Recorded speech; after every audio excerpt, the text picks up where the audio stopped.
Saudara Hartono ya, bisa pimpin kita dalam doa. Berdiri.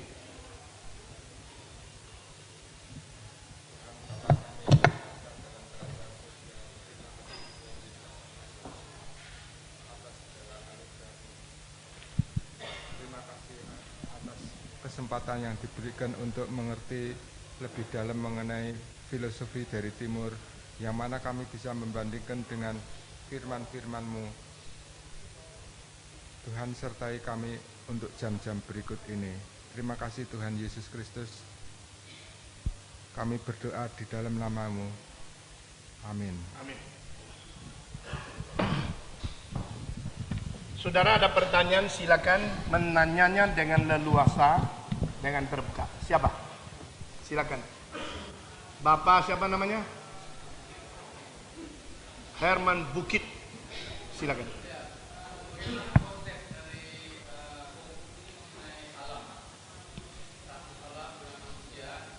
Allah, alam.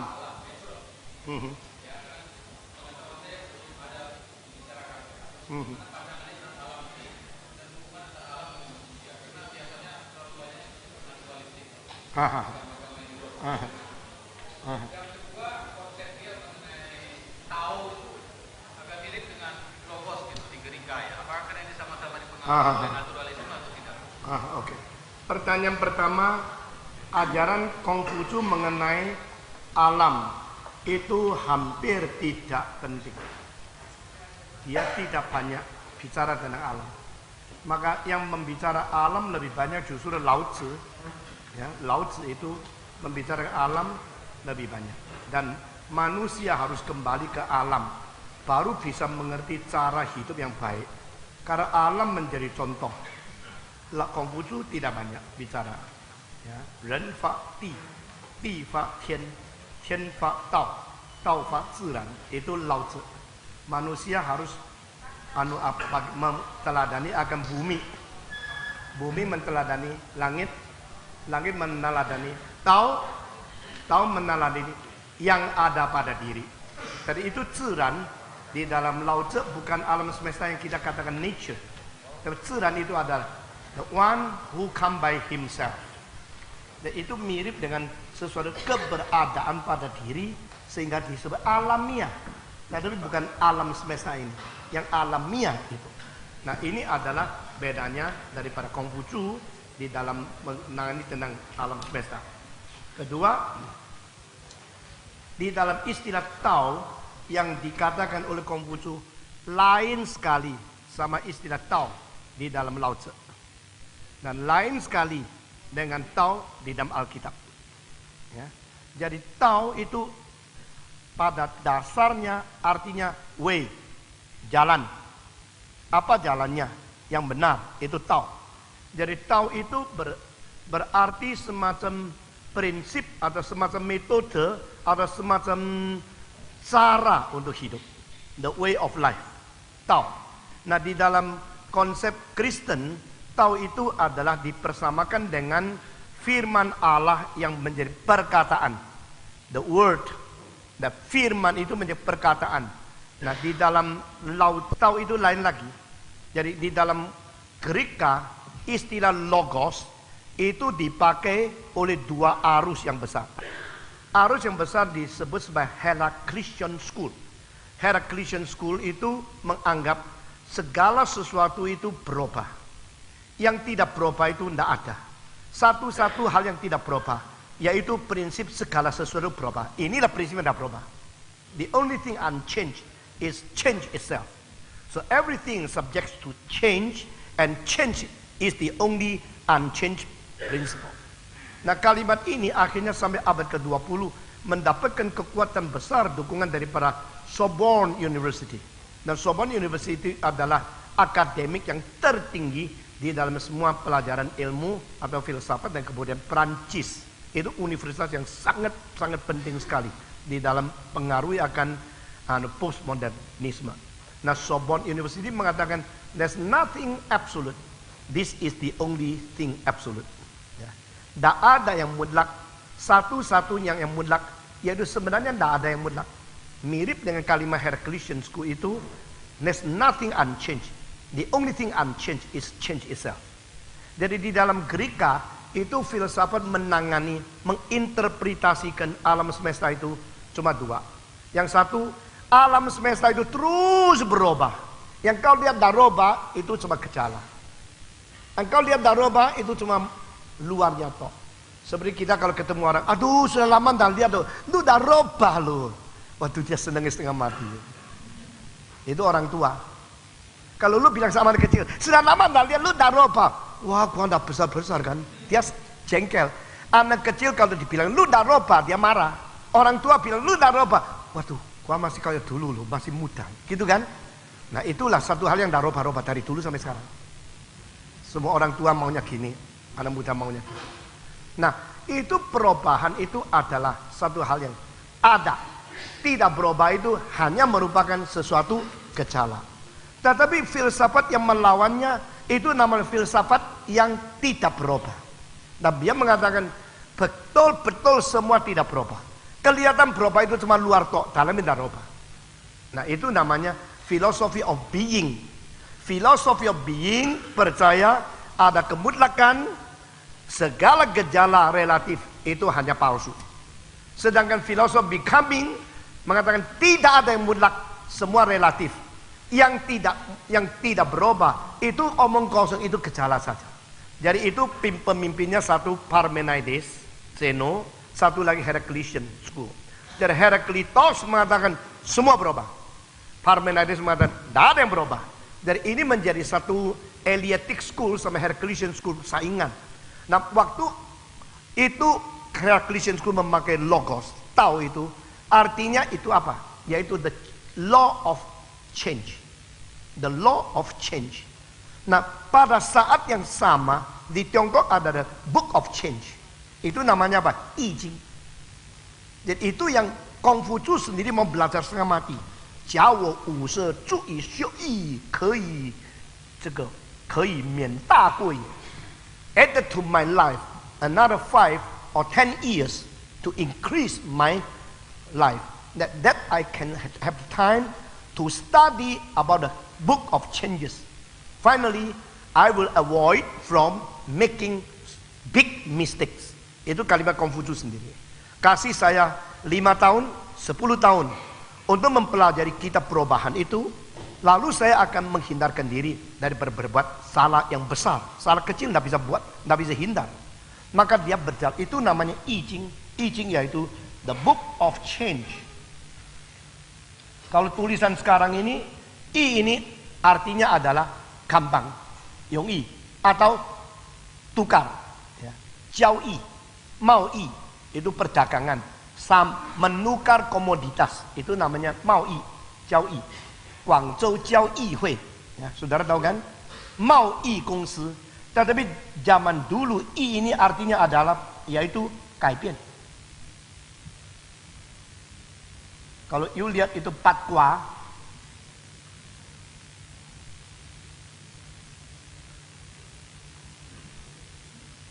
ya, itu terdiri daripada in sama yang kan, yang satu putih satu hitam kan.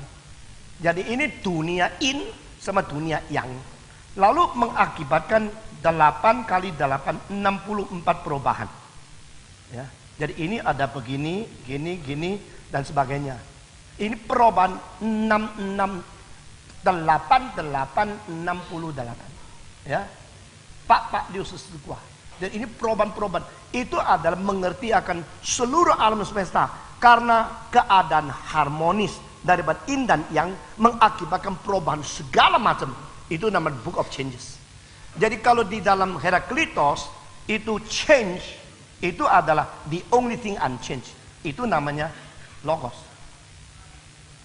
Tetapi sampai di dalam filsafatnya itu stoicisme, stoa.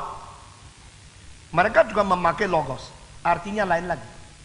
Logos di dalam filsafat stoa itu justru adalah semacam cosmic reason. Yang disebut cosmic reason berarti semacam rasio atau pengertian logika yang lebih besar dari pikiran manusia. Manusia itu apa sih? Lu pikir lu punya, gua pikir gua punya. Lu pikir lu betul, lu pikir gua enggak betul. Jadi manusia semua punya logika kecil. Tetapi yang seluruhnya kebenaran universal itu namanya cosmic reason. Cosmic reason itu disebut logos yang besar. Nah itu logos. Ya, itu taunya Gerika. Dan manusia hanya logikos, cuelan logos. Jadi karena logos itu ada, dan logos itu waktu berjalan beredar dari alam semesta, cuilannya itu kesini kesana kecil-kecil menjadi kamu dan saya. Ngerti? Seperti anak kecil ambil satu ember air, jalan, airnya kececeran di sini sana. Jadi yang kecil itu apa? Itu juga air. Yang di ember itu apa? Air. Bedanya apa? Ember itu induk, ini cuilan. Seperti orang bawa kue, pia, tahu pia. Jalan-jalan makan gap. Satu di bawah kecil-kecil itu. Nah itu pia asli namanya logos. Kecil-kecil namanya logikos. Jadi itu ada tau di dalam stoicisme. Tau di dalam stoicisme itu adalah cosmic reason. Universal logos. Logika induk. Manusia adalah makhluk kecil yang diberikan kemungkinan mengerti akan kebenaran sedikit-sedikit. Jadi itu logos itu induk, the mother. Jadi logos kalau dibaca di dalam Heraclitean itu cuma satu prinsip perubahan. Logos kalau dibaca di dalam stoicisme itu mother of understanding. Jadi manusia ini apa? Manusia ini anak terhilang, anak ceceran, anak yang keping-keping, yang setelah mati baru kembali lengket sama induk. Ngerti? Jadi salah seorang stoicisme itu raja, namanya Marcus Aurelius. Dia berjabat sebagai kaisar Romawi waktu kira-kira abad kedua, 170 sampai berapa tahun gitu.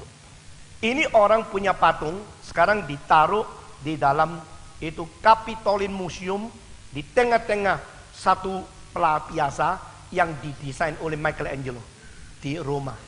Nah, dia mengatakan, jangan sedih kalau saya mati. Karena waktu saya mati, saya kembali kepada induk logos. Karena saya dunia ini adalah satu cuiran dari logos itu. Saya terus hidup mau cari kenapa sih saya di sini? Apa artinya? Sebenarnya anak hilang cari mamai gitu. Ya. Jadi itu manusia adalah logikos. Dan menurut stoicisme, logikos itu adalah satu-satunya makhluk yang bisa mengerti logos. Nah ini mirip dengan Aristotle. Ya, the man is the only being to have the intellectuality. Man is the only being discerned from all other animals because of we have the reasoning power.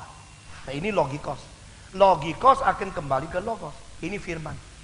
Tetapi logos ini waktu Yohanes menulis Injil Yohanes pasal 1 pada arki itu apa? Artinya adalah apa itu? Permulaan.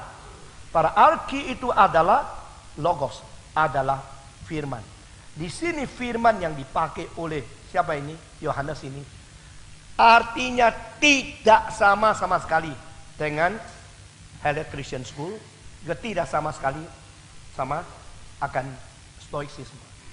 Maka seorang teolog namanya Paul Tillich, dia mengatakan orang Kristen dipengaruhi oleh Gerika. Saya mengatakan nonsense. No. Itu adalah wahyu Tuhan kepada Rasul Yohanes, sesuatu yang jauh lebih tinggi daripada semua ini.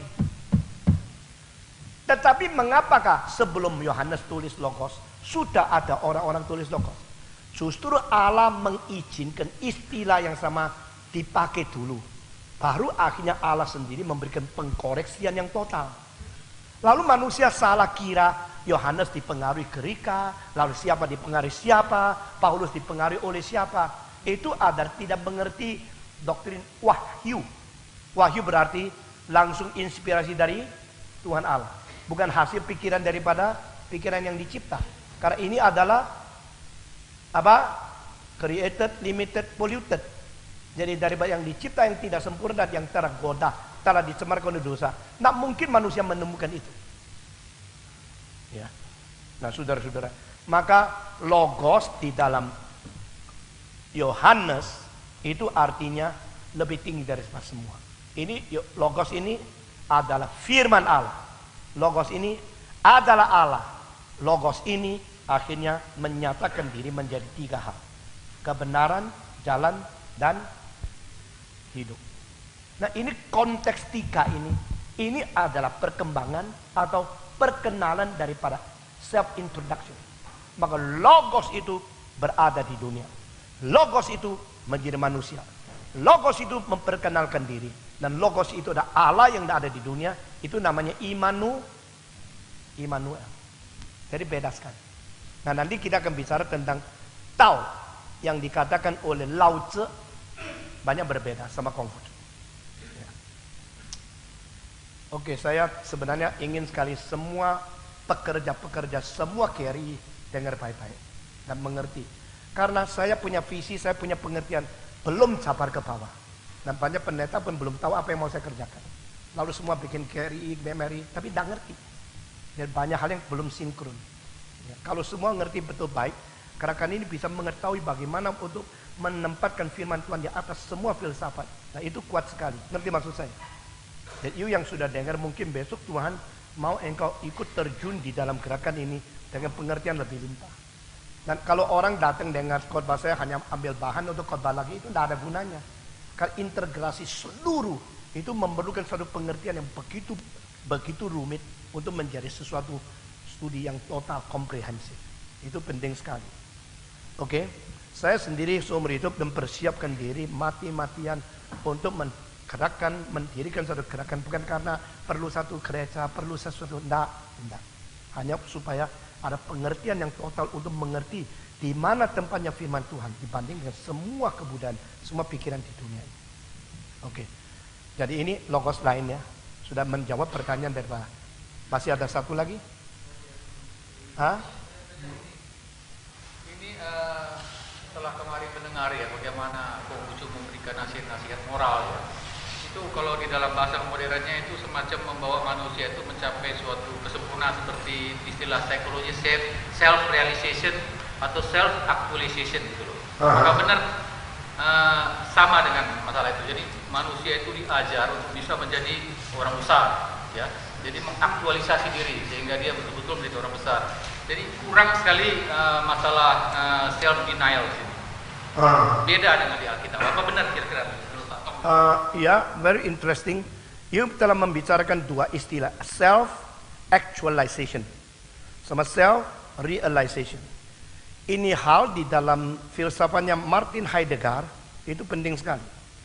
Jadi mengaktualisasikan diri. Sekarang saya lihat anak muda kalau ngomong sama saya sudah tahu dia mau apa. Kadang-kadang dia bukan mau belajar, malah mengatakan, aku sudah tahu sesuatu yang lu sudah tahu, mari kita bantu. Dan orang itu saya lihat sudah ada harapan. Karena dia tidak mau dikoreksi dan mau koreksi orang lain. Apa yang dikatakan oleh Konghucu itu, apakah dia percaya ada sesuatu yang terpendam di dalam manusia sehingga bisa aktualisasi? Saya memberikan jawaban 50-50. Karena dia tidak mengatakan istilah seperti aktualisasi itu. Tapi dia mencapai. Mencapai itu adalah sesuatu beyond me. Aku mau mencapai. I want to achieve. Bukan I want to realize myself. Jadi di situ, tetapi kenapa manusia bisa? Ada potensi kan?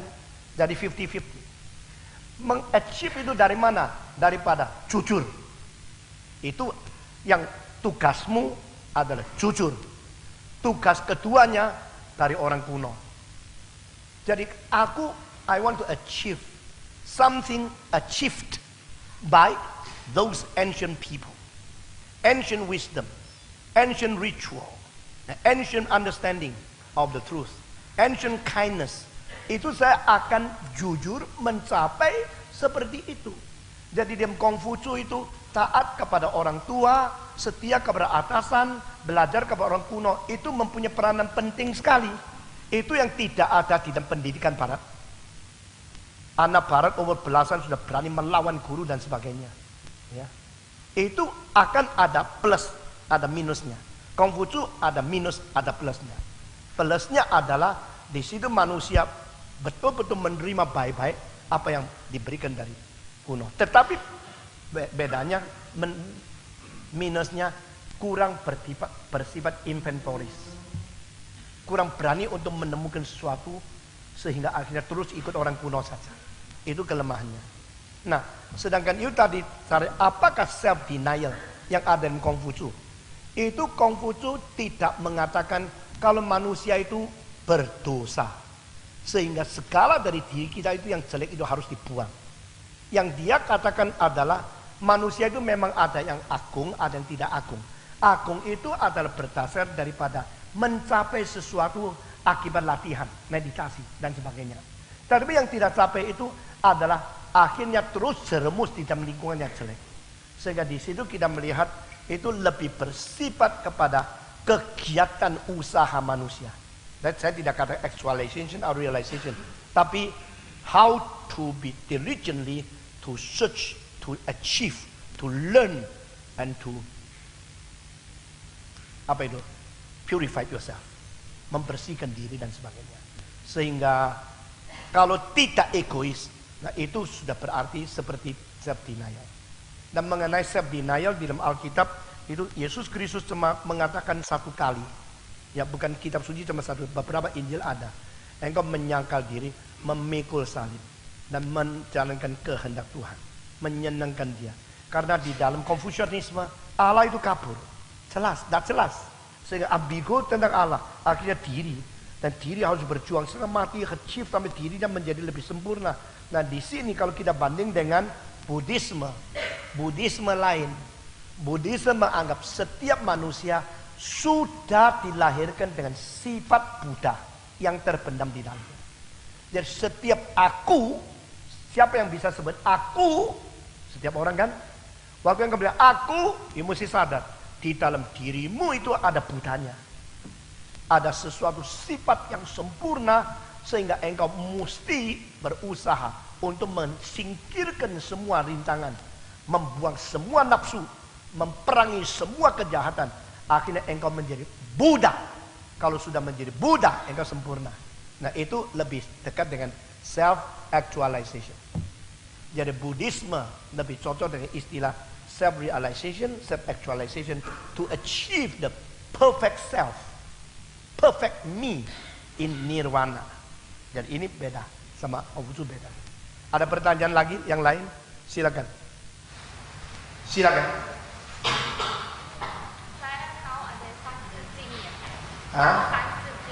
Sanzijing. Itu hubungannya apa dengan yang saya kurang tahu soal sejarah. Iya. Sanzijing itu untuk dihafal gampang karena semua kalimat daripada 3 huruf. Ya. 3 huruf. Ren zi chu xing ben san. Jadi bacanya enak. Ya. Nah, istilah ren zi chu xing ben san kalimat pertama itu sudah Konfusianisme. Tetapi bukan sayap Konghucu sendiri, sayap Mencius. Jadi Konghucu ini sesudah diturunkan itu ada 2 arus. Hari ini kita tidak bicara ya, kita bicara akan Lao Tzu ya. Arus pertama itu Mencius, arus kedua itu Xun Zhi. Mencu sama Sun Tzu. Mencu mengatakan dasar sifat manusia baik. Karena apa? Setiap orang ada hati nurani yang terharu, yang rasa malu kalau salah. Setiap orang tahu kalau dia berbuat baik itu senang, kalau berbuat salah itu susah. Setiap orang itu tahu kalau dia harus mengalah, mengutamakan orang lain, menghormati orang tua. Setiap orang tahu juga apa baik dan jahat pada dasarnya. Jadi Sun Tzu tidak, manusia dasarnya jahat. Karena jahat maka harus diberikan pelajaran, didik, akhirnya jadi orang baik. Hao ren是教育出来的。Kalau Sun Tzu, 如果不好，为什么要教？ Justru karena hao, dijauh jadi nonjol. Nah di sini ren zi chu xing ben san san zi jing sudah dipengaruhi oleh Konghucu. Jadi hampir tidak ada buku yang penting di dalam Tiongkok tidak ada jejak kaki pengaruh dari Konghucu di dalamnya. Ya. Nah, San Zi Jing, Qian Zi Wen, Bai Jia Xing. Ya, ini semua ada buku-buku yang dasar untuk orang mengerti. Mama saya itu, mama punya mama, sama mama punya papa, itu dari Haiding, Bejuinya, Hokkien. Sudah ke Indonesia berapa lama, itu mamanya, papa mamanya mama saya, ya itu engkong sama mak daripada mama itu. Aneh, 3 anak perempuan, tidak ada laki-laki. 3 kasih sekolah, 1 sekolah Belanda, 1 sekolah Tionghoa, 1 sekolah Indonesia. Supaya mereka kalau gegeran, nggak ngerti satu dengan lain. Nah mama saya ini kegiliran bahasa Belanda. Jadi mama saya itu dari kecil sekolah sampai nikah itu sekolah Belanda. Holland Spreken.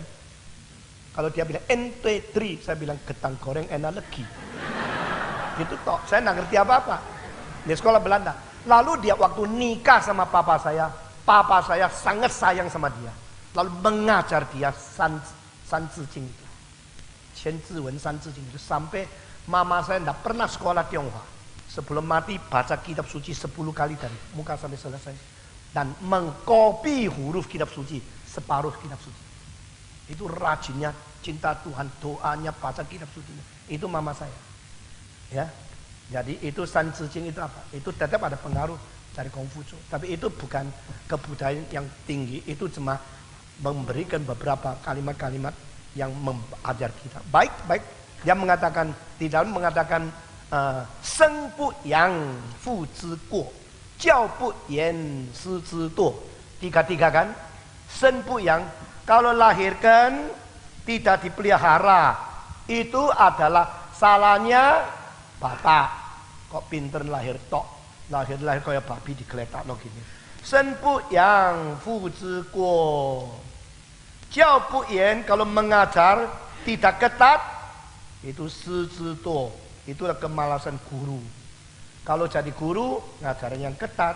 Kalau lahir anak, harus dipelihara. Nah itu semua kan ajaran bagus. Ya, itu namanya San Zi Jing. Ada pertanyaan lain lagi? Silakan. Sebentar ya.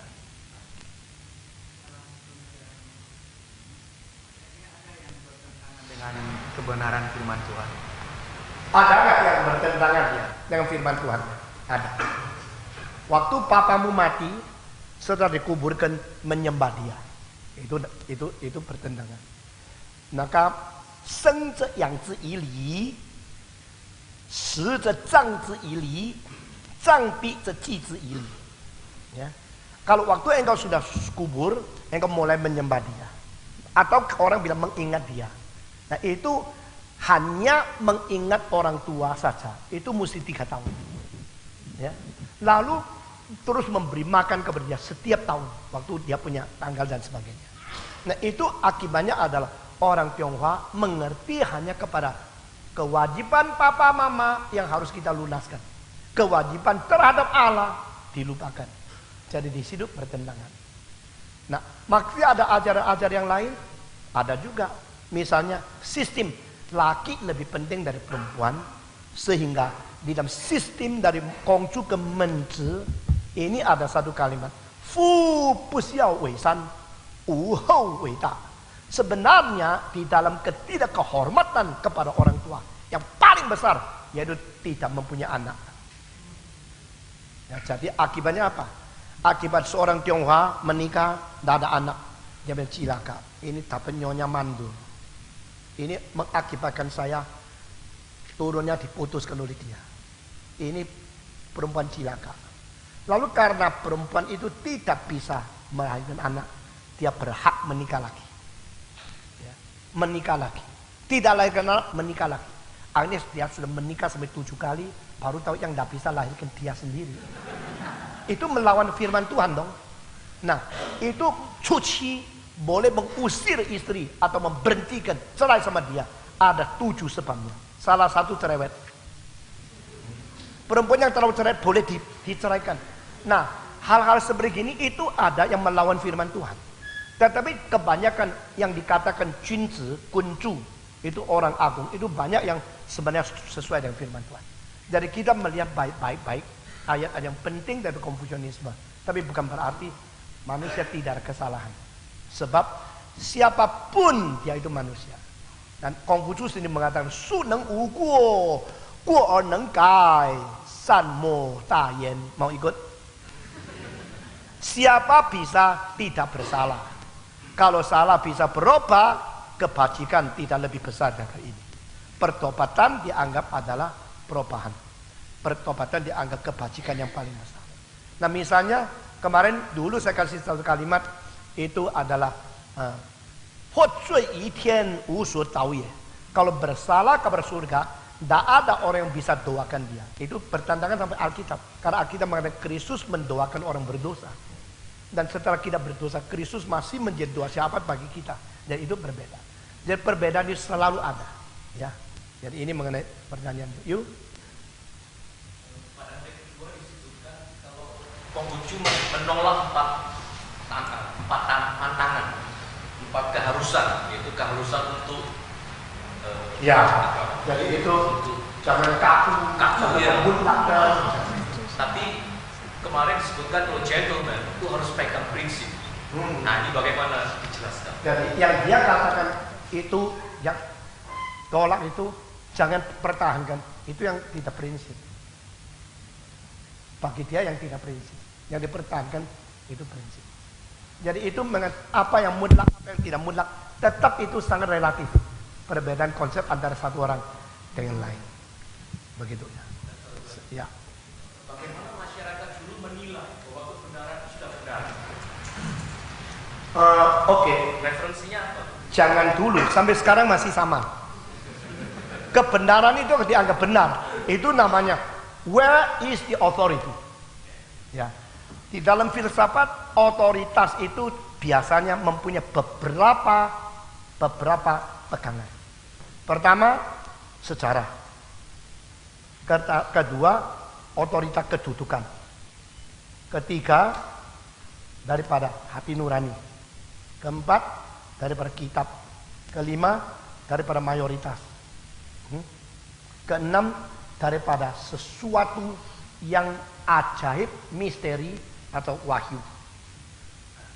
Jadi, ada orang mengatakan, dari dulu tidak ada orang seperti kamu. Kok kayak gini? Coba lihat sejarah, ada orang kayak kamu enggak? Nah, itu sudah mengandung pakai otoritas menekan orang. Otoritasnya apa? Sejarah. Kedua, loh, ini dibolehkan sama pemerintah, kok kenapa saya tidak kerjakan? Nah, dia sekarang pakai apa? Backingnya kuasa. Ya. Soeharto yang suruh kok. Iya, kalau dia lagi presiden. Kalau dia ada presiden bilang, Soeharto, ditebang kepalamu sama orang yang benci sama dia. Ketiga, saya tidak peduli, you lawan, tidak lawan. Pokoknya saya Leongsim, nah, itu otoritas. Ya, otoritas itu mungkin dari ini. Keempat, daripada pengalaman-pengalaman atau kitab-kitab. Ini kenapa kata gini? Ini kan boleh. Di dalam Al-Quran ada itu jihad. Maka saya karena dia pakai kitab untuk menjadi backingnya. Ya. Ada lagi, semua ngomong gini, mau apa lu? Lu coba tanya, yang setuju akan lebih banyak. Jadi mayoritas menjadi otoritas. Karena ini diwahyukan Tuhan, saya tidak bisa kerjakan. Jadi ini adalah sumber otoritas yang menjadi backing. Itu setiap zaman bukan satu, banyak. Yuk ketemu 5 murid atau 5 orang teman, tanya dia, kan semua lain-lain. Maka di dalam reform kita mengatakan back to the Bible. Nah, Bible is revealed by God, sekaligus wahyu, sekaligus kitab yang menjadi kita punya dasar otoritas. Jadi kalau tidak sesuai dengan Alkitab, biarpun dia raja kita juga tidak usah ikut. Karena Alkitab Tuhan lebih besar dari raja. Nah itu pakai otoritas. Nah di Tiongkok siapa otoritasnya? Dulu Mao Zedong. Zan Wu Pesen dan Mao Zedong Sisiang Wan Sui. Mao Zedong bilang untuk panen, mari kita bunuh semua burung-burung gereja. Burung gelatik. Burung-burung ya. Itu makan padi. Orang Tionghoa sudah begitu banyak. Makan padi dah cukup.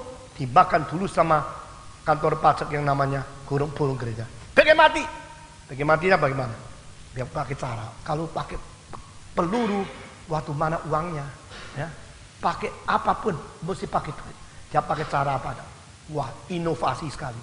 Semua orang di dalam satu kampung, kalau melihat burung-burung itu datang ke sawah, keluarkan itu gentong, keluarkan teko, keluarkan itu apa itu kaleng, binggar yang sampai burungnya kaget.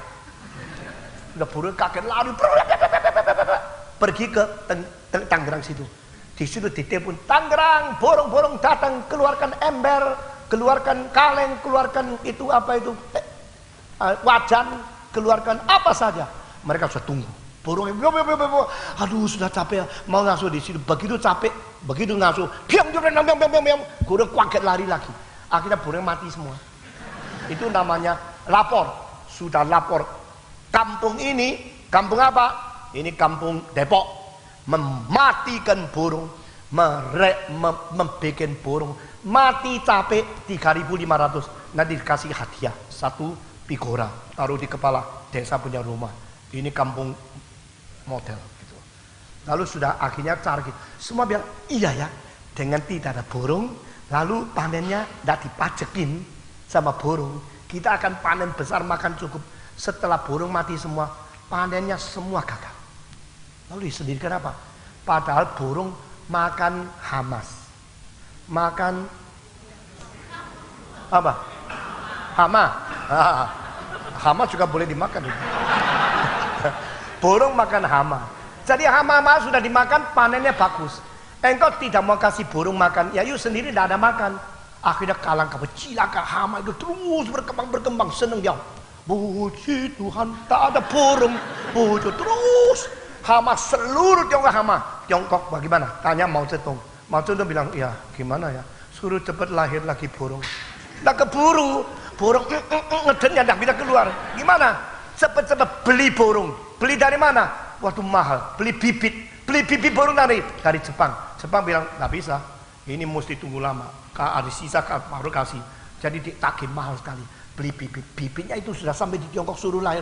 Nggak bisa, dia bilang Tuhan bilang kalau sudah 2 tahun baru boleh nikah. Kalau nikah berapa bulan boleh ada anak. Jadi bohat Tiongkok ini terus tunggu bohat. Akhirnya banyak orang mati karena kelaparan. Jadi itu Mao Zedong otorita, tidak, goblok dia. Dia tidak tahu ekosistem, ya tidak tahu lingkungan. Makanya pada waktu manusia anggap diri pinter, Tuhan bilang, yuk pinter, sudahlah lebih baik lu belajar. Waktu itu Mao Zedong selalu tulis satu kalimat, Ren, Ting, Sen, Tian. Manusia pasti mengalahkan surga. Manusia berjuang pasti hancurkan semua kehendak surga. Karena surga mempermainkan kita. Akhirnya mempermainkan diri. Ya, maka Mencius mengatakan, bukan ini. Dia mengatakan 2 kalimat. Sun Tian Ze Wang. Sun Tian Ze Chang. Orang yang taat kepada surga akan subur. Ni Tian Ze Wang, yang melawan surga akan binasa. Jadi itu sudah ada peraturan 2.500 tahun yang lalu, 2.400 tahun yang lalu dari Mencius yang lebih pintar daripada Mao Zedong. Kalau engkau bilang otorita, kita ada kekuatan, kita berdasarkan inilah yang kebenaran. Berdasarkan apa? Saya kira percaya kembali berdasarkan firman Tuhan. Karena dia yang paling tahu dunia ini harus bagaimana diatur. Dia yang mencipta. Amin. Ada lagi pertanyaan lain? Silakan. Apakah dalam Chinese filosofi itu ada konsep mengenai asal dosa atau kejatuhan manusia? Ada apa? Asal? Ada konsep mengenai asal mula dosa, sifat jahat atau kejatuhan manusia itu ada nggak di dalam Chinese filosofi? Saya kira sama sekali tidak jelas. Jadi dunia dari mana itu cerita yang paling tidak ilmiah, tidak logis, tetapi paling diterima secara mitos oleh Tionghoa adalah Pangu Kai Tianxia. Yang disebut Pangu Kai Tianxia itu alam semesta seperti satu telur. Lalu ada seorang namanya Pangu yang berada di dalam. Contohnya panjang. Orang ini membawa satu kapak. Jadi dia tung tung tung tung tung tung tung tung tung.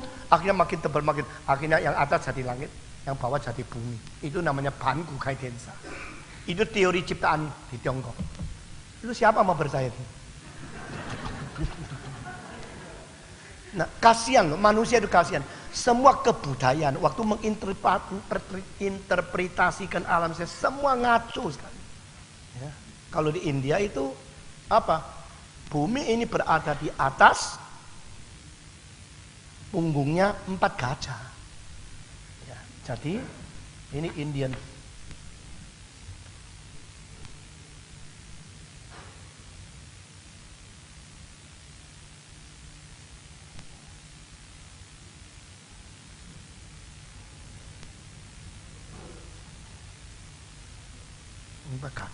Katanya goyang gempa bumi gitu. Jadi hanya kitab suci memberikan jawaban yang terbaik untuk semuanya. Lalu manusia bagaimana? Dosanya dari mana? Ya, tidak ada yang mempersalahkan ini, langsung dibagi. Ada orang yang gentleman, ada orang yang small man. Small man tidak dilatih, jadi tidak bisa baik. Dari jawaban yang jitu tidak ada. Ada lagi pertanyaan lain? Silakan. Itu konsepnya bagaimana Pak? Itu daripada buku Konghucu. Ya, kalau sudah ngomong sesuatu yang salah, satu kali keluar dari mulutmu, pakai 4 kuda untuk mencari kembali perkataan sudah tidak bisa.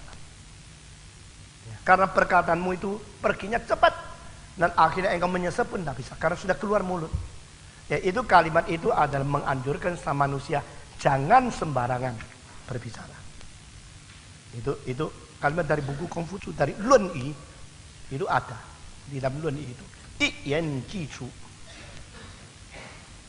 Ji yang mana? Ji chu. Si ma nan zui, ada ininya. Ma zui. 4 kuda sulit mengejar perkataan yang sudah keluar dari mulut. Nah, orang Tionghoa itu menurut si Hegel itu filosof yang besar Jerman. Dia itu profesor daripada Karl Marx. Dan Karl Marx yang mempengaruhi Mao Zedong. Ya, Hegel pada waktu tua dia menulis 2 makalah. Satu mengkritik Tiongkok, satu mengkritik India. Pada satu malam ya, sampai jam 2 saya tidak bisa tidur. Saya bangun cari buku filsafat, baca dia. Waktu baca mataku makin melotot. Saya mengetahui kalau Hegel mengerti kelemahan-kelemahan Tiongkok sampai berapa dalam, mengerti kelemahan India sampai berapa dalam.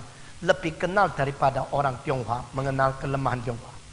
Lebih mengerti kesalahan-kesalahan India daripada seluruh orang India. Itu filosof yang pikirannya tajam luar biasa. Dia membaca, dia melihat situasi seluruh kebudayaan, langsung dikritik mana salahnya. Dia bilang orang Tionghoa itu adalah orang-orang yang masih kindergarten. Waduh, waktu saya dengar gini, jengkel sekali, kutung tak tempeling gitu ya. Tapi baca apa lagi? Ya, betul juga, dia pintar juga. Selain bikin porselin nomor 1 di dunia, banyak hal tidak maju-maju. Orang Tionghoa itu pintar sekali. Tapi dia mengatakan satu kalimat, jangan khawatir. Mereka sudah pintar seperti ini 3.000 tahun yang lalu. Ngerti? Jadi 3.000 sampai tahun ini tidak ada majunya pinternya. Jadi dari 3.000 tahun yang lalu sudah pintar seperti hari ini. Selama 3.000 tahun tidak ada maju apa-apa. Saya pikir-pikir, waduh orang Jerman kok berani ya ngomong-ngomong bangsaku kayak gini ya. Tapi saya pikir-pikir, memang betul. Orang Tionghoa majunya apa sih? Kalau Konghucu sudah 2.600 tahun. Dia kutip-kutip buku sebelum dia ratusan tahun. Berarti 3.000 tahun tuh.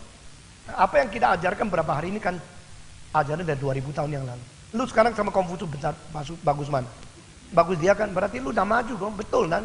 Nah itu ada satu side effect yang positif, yaitu membuktikan tidak ada evolusi gitu toh. Ya, kan tidak ada kemajuan kan tidak ada evolusi. Lalu dia mengatakan bala balik sombong, ada 4 penemuan yang besar. Sekarang saya tanya, 4 penemuan besar di Tiongkok itu apa? Kertas. Kedua, tisu, mesiu.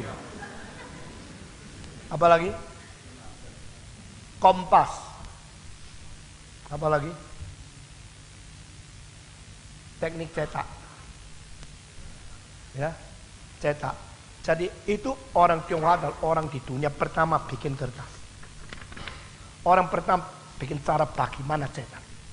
Sampai orang Eropa datang, wih, kalau begini anak-anak sekolah tidak usah tulis satu persatu, udah dicetak aja bisa ratusan orang baca. Nah itu mempengaruhi seluruh dunia 4 hari ini. Kertas, mesiu, kompas, cetak. Lalu Hegel mengatakan apa? Meskipun mereka yang bikin kertas, tetapi yang memperkembangkan orang Eropa. Meskipun mereka yang bikin mesiu, tetapi mereka hanya untuk mercon mainan hari tahun baru saja. Yang menjadi meriam besar orang Eropa. Meskipun mereka bikin kompas, kapalnya tidak jalan-jalan terus di Tiongkok. Kapal kita yang keliling dunia. Meskipun bikin cetak buku yang terbaik tidak di Tiongkok, di Eropa. Jadi dihina habis-habisan.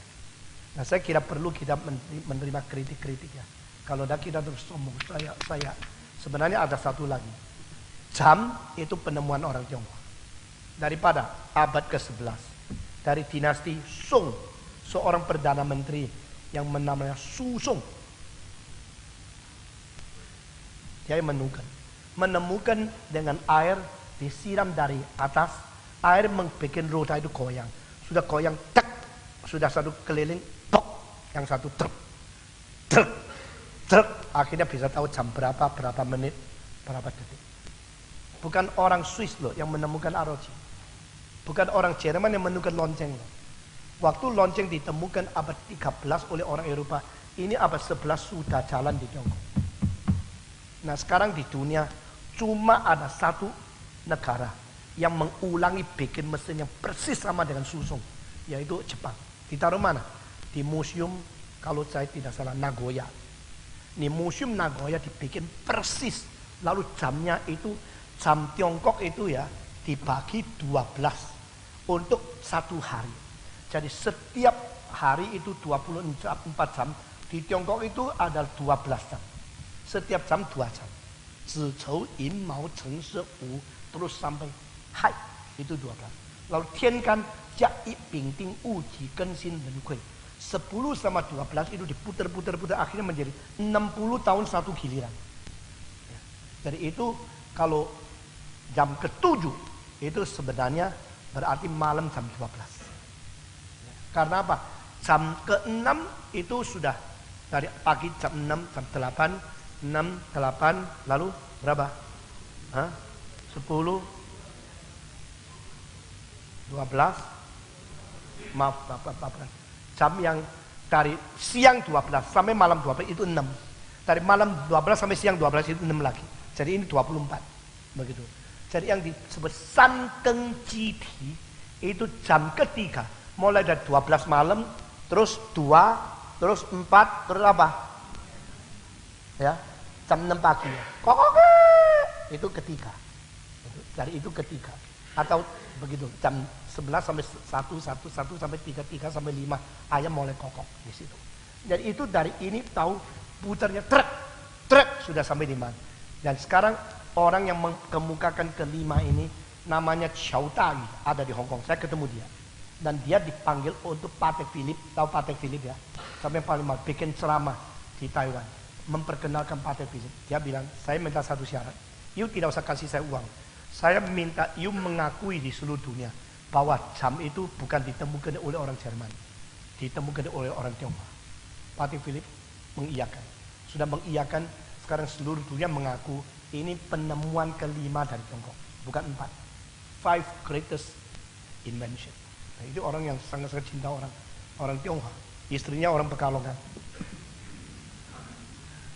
Saya tahu namanya, tahu dia achievement, saya telepon sama dia, tidak pernah kenal. Saya mau ketemu kamu, boleh? Boleh. Saya datang, ngomong berapa jam sama dia mengenai tukar pikiran. Begitu. Ada lagi pertanyaan lain? Silakan. Ini jadi tidak ngajar laut, ini jadi tanya jawab baik juga ya. Silakan. Tadi dikatakan kalau Buddha dia mengajarkan orang itu membersihkan diri hingga suatu saat sampai pada tahap Nirwana. Tidak ada nafsu, tidak ada keinginan. Orang hidup kan tentunya tujuan hidup itu ada. Apakah tujuan hidupnya demikian itu menurut Pak Tom bagaimana? Kalau manusia tidak pernah ada ingin, tidak ada ingin, yang tidak ada maju, maka di Alkitab tidak mentiadakan keinginan, tidak membuang nafsu. Loh, Alkitab tidak membuang nafsu? Jawabnya adalah Alkitab membedakan nafsu dan emosi dua macam. Jadi kalau nafsu yang benar itu baik, emosi yang benar itu baik, karena Allah sendiri adalah Allah yang penuh dengan apa? Kasih ya. Allah adalah Allah mempunyai kehendak. Dia mempunyai rencana. Jadi Allah adalah Allah yang mempunyai pikiran. Dia punya kebenaran. Kebenaran ada pada Allah, kehendak daripada Allah, lalu cinta kasih dari Allah. Allah mempunyai emosi, mempunyai kehendak, mempunyai rasio. Ya. Lalu Watchman ini mengatakan rasio emosi sama kehendak itu ada di dalam jiwa, tidak ada di dalam roh. Itu ngawur. Karena Allah itu adalah roh, maka ini tidak ada pada dirinya Allah sendiri. Waktu Yesus mengatakan bukan kehendakku, tapi kehendakmu yang jadi, berarti dia mau sinkronkan kehendak kepada kehendak yang terbesar. Nah, sinkronisasi kembali kehendak saya bersatu dengan kehendak Allah, itulah yang benar. Tapi menghapus kehendak itu tidak benar. Makanya Paulus mengatakan yang dihapus, pakukanlah nafsumu dan emosimu yang seleweng ke atas kayu salib. Jadi, apakah orang Kristen setuju tidak ada nafsu itu baru damai? Tidak. Ada nafsu, ada emosi. Itu tidak apa-apa, itu baik. Asal nafsunya itu ada nafsu yang suci. Ada emosi yang suci. 所以邪情私意要钉在十字架上。Semua nafsu yang jelek yang dipaku di atas salib mati dengan Kristus. Tetapi真情真意 perkembangkan baik-baik. Kalau you tidak ada nafsu menikah, istrimu sepi loh. Betul nggak? Mau nikah sama orang suci yang tidak ada nafsu? Mau? Lalu di tempat tidur dia jabat tangan. Selamat tidur saya. Ya tidak benar dong. Boleh kita menikmati seks. Itu kan ciptaan Tuhan. Mempunyai nafsu, mempunyai keinginan, mempunyai cinta kasih. Begitu sayang sama nyonya, baik. Asal tidak semua disayangin. Maka 邪情私意不可有，正情正义不可无。Maka bukan membuang, menghapus nafsu, tapi menyalurkan nafsu dan semua kehendak yang baik di dalam pimpinan Roh Kudus. Dan Roh Kudus buahnya adalah memberi kekuatan kepada kita untuk apa? Kontrol sendiri dan tahan nafsu. Sehingga ada jalurnya. Jalurkan. Nah saudara-saudara, apa artinya self denial? Kembali kepada kalimat tadi. Self denial itu bukan buang diri. Waktu saya kecil saya bilang sama guru, guru saya ini mau deny sendiri. Bagaimana? Mau menyerahkan diri, menyangkal diri. Diriku mau dibuang di mana? Sampah yang mana? Guru saya bilang, lu udah tahu, gua juga udah tahu. Guru ngaku enggak tahu, itu guru jujur. Tahu ya lah tahu, enggak tahu ya enggak tahu, itulah tahu ya. 知为知不为知是知也. Lalu saya bilang, bagaimana? Dia bilang saya enggak tahu. Saya ini cuma tahu kalau kita mesti itu membuang yang tidak baik. Tapi kemana saya enggak tahu. Diri itu baik enggak? Diri itu baik, enggak boleh dibuang dong. Kenapa Tuhan Yesus mengatakan nyangkal diri? Nyangkal diri akhirnya saya terus pikir mendapatkan di dalam Getsemani. Not my will, but your will be done. Jadi kehendakku itu disinkronisasikan kepada kehendakmu. Itu namanya penyangkalan diri. Waktu penyangkal diri sudah dijalankan, dirimu masih ada enggak? Masih ada. Karena engkau masih bisa kerja, masih ada nafsu, masih ada. Tapi semua jalur benar.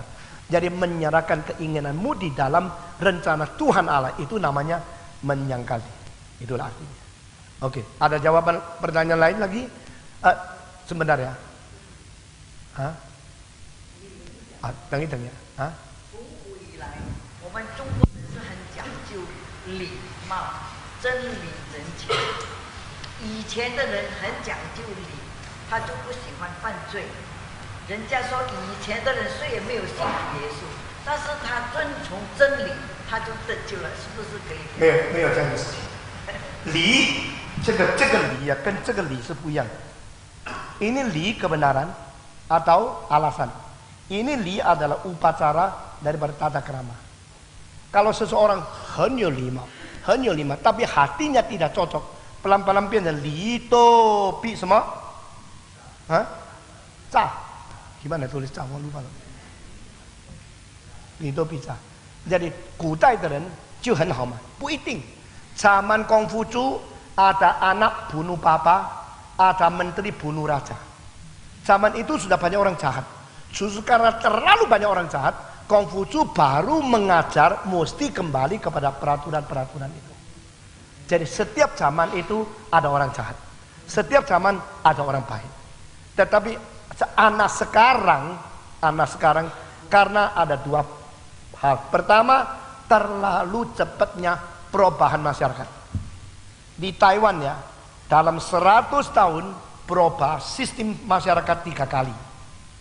Di dalam 100 tahun abad ke-20. Permulaan 30 tahun itu masih agricultural society. Apa itu? Masyarakat petani, nongye. Kedua ini apa? Masyarakat gongye. Sekarang masyarakat apa? Zixunye, informasi. Ya, informasi. Zixun. Jadi di dalam perubahan begitu cepat, anak itu tidak ngerti. Dulu papanya itu tani. Sekarang anaknya makin sepeda motor, dianggap kurang ajar karena tidak cocok. Dan anak yang dulu masuk pabrik, sekarang anak cucunya main komputer, main IT, main internet, papanya kaget. Jadi karena perubahan terlalu cepat ini, selalu orang tua bilang, lu sekarang udah denger sama gua. Terus anak bilang, gua kalau denger sama kamu terus jadi orang kuno dong. Jadi itu menjadi generation gap. Kedua, terlalu westernized, terlalu dipengaruhi oleh barat sehingga tidak ingat akan apa yang baik yang diturun dari kuno. Jadi dua hal ini, 这两件事引起很多的这个困难. Siapa lagi satu di situ? Lalu sesuai itu Hamid. Kebenaran yang mengacu pada firman Allah. Kemudian kalau kita lihat tentang firman Allah di empat kitab, itu Taurat, Zabur, Injil, dan Quran. Siapa yang bagikan itu? Bukan, maksudnya kan firman Allah kan ada. Saya nggak ngaku itu. Saya ngaku firman Tuhan itu kitab suci. Jadi kitab dari lain agama saya tidak masukkan ke dalam wahyu Allah. Itu adalah menurut Islam. Kitab Allah itu 104. Yang 100 sudah hilang, sisa 4. Lalu mereka mengatakan pertama Taurat, kedua Zabur, ketiga Injil, keempat Quran. Kita percaya perjanjian lama, perjanjian baru. Ini wahyu Allah. Di sinilah kebenaran Tuhan.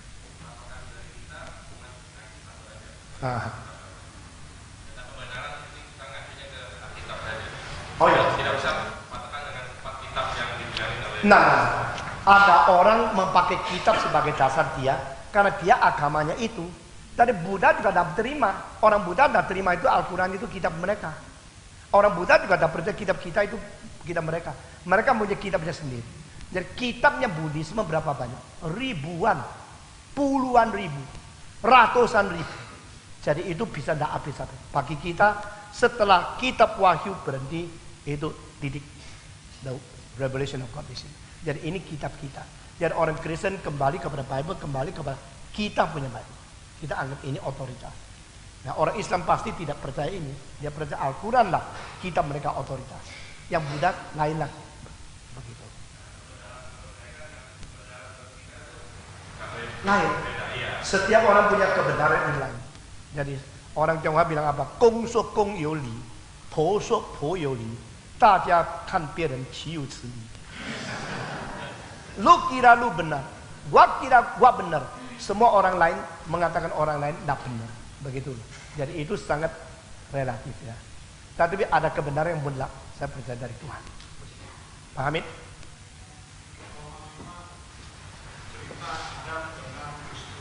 Apa?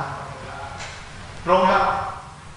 Ada Kristusnya perintahnya. Perbedaan antara Taurat dengan Injil. Taurat dengan buku selalu selisihnya di mana? Ya. Orang yang Bagus. kita jelas selisihnya di mana? Itu ajaran Konghucu kan baik. Ya, baik kan? Kita harus ngaku baik kan? Nah, di dalam perjanjian lama jangan membunuh, itu Taurat baik juga baik kan? Taurat sama Konfusianisme bedanya apa? Ya. Bedanya Taurat itu adalah sebagian dari firman Tuhan yang diwahyukan oleh Tuhan sendiri. Maka Taurat termasuk wahyu khusus. Ya. Konfusianisme adalah reaksi terhadap wahyu umum. Kalau engkau mengatakan ajaran Konghucu juga wahyu umum dong, nggak bisa. Karena apa? Wahyu dari Tuhan. Wahyu dari Tuhan. Yang dari Tuhan sama dari Tuhan, tidak mungkin konflik.